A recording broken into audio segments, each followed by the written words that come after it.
کہ رسول اللہ صلی اللہ علیہ وسلم کو خبر پہنچی کہ بنی عمرو بن عوف کے لوگوں میں باہم کوئی جھگڑا پیدا ہو گیا ہے، تو آپ چند صحابہ رضوان اللہ علیہم کے ساتھ ملاپ کرانے کے لیے وہاں تشریف لے گئے۔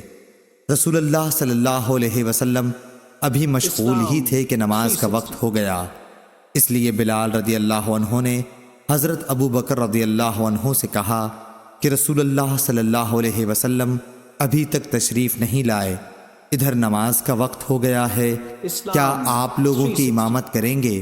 انہوں نے کہا کہ ہاں اگر تم چاہو۔ چنانچہ بلال رضی اللہ عنہ نے تکبیر کہی اور حضرت ابو بکر رضی اللہ عنہ نے آگے بڑھ کر تکبیر تحریمہ کہی۔ اتنے میں رسول اللہ صلی اللہ علیہ وسلم بھی صفوں سے گزرتے ہوئے پہلی صف میں آ کر کھڑے ہو گئے۔ لوگوں نے حضرت ابو بکر رضی اللہ عنہ کو آگاہ کرنے کے لیے ہاتھ پر ہاتھ بجانے شروع کر دیے، لیکن حضرت ابو بکر رضی اللہ عنہ نماز میں کسی طرف دھیان نہیں دیا کرتے تھے۔ جب لوگوں نے بہت تالیاں بجائیں تو آپ متوجہ ہوئے اور کیا دیکھتے ہیں کہ رسول اللہ صلی اللہ علیہ وسلم کھڑے ہیں۔ حضور صلی اللہ علیہ وسلم نے اشارے سے انہیں نماز پڑھائے رہنے کے لیے کہا۔ اس پر ابو بکر رضی اللہ عنہ نے ہاتھ اٹھا کر اللہ تعالیٰ کا شکر ادا کیا اور الٹے پاؤں پیچھے کی طرف آ کر صف میں کھڑے ہو گئے۔ پھر رسول اللہ صلی اللہ علیہ وسلم نے آگے بڑھ کر نماز پڑھائی۔ نماز کے بعد آپ نے فرمایا، لوگوں نماز میں ایک امر پیش آیا تو تم لوگ ہاتھ پر ہاتھ کیوں مارنے لگے تھے؟ یہ دستک دینا تو صرف عورتوں کے لیے ہے۔ جس کو نماز میں کوئی حادثہ پیش آئے تو سبحان اللہ کہے، کیونکہ جب بھی کوئی سبحان اللہ سنے گا وہ ادھر خیال کرے گا۔ اور اے ابو بکر، میرے اشارے کے باوجود لوگوں کو نماز کیوں نہیں پڑھاتے رہے؟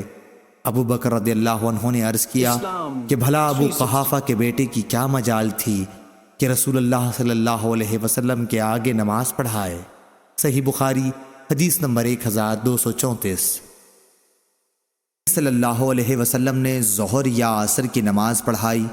جب آپ صلی اللہ علیہ وسلم نے سلام پھیرا تو ذوالیدین کہنے لگا کہ یا رسول اللہ صلی اللہ علیہ وسلم، کیا نماز کی رکعتیں گھٹ گئی ہیں؟ کیونکہ آپ صلی اللہ علیہ وسلم نے بھول کر صرف 2 رکعتوں پر سلام پھیر دیا تھا۔ نبی کریم صلی اللہ علیہ وسلم نے اپنے اصحاب سے دریافت کیا کہ کیا یہ سچ کہتے ہیں؟ صحابہ رضی اللہ عنہم نے کہا جی ہاں۔ تب نبی کریم صلی اللہ علیہ وسلم نے 2 رکعت اور پڑھائیں، پھر 2 سجدے کیے۔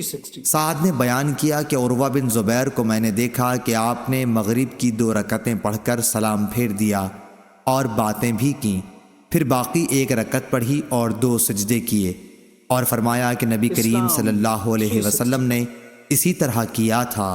صحیح بخاری حدیث نمبر 1000۔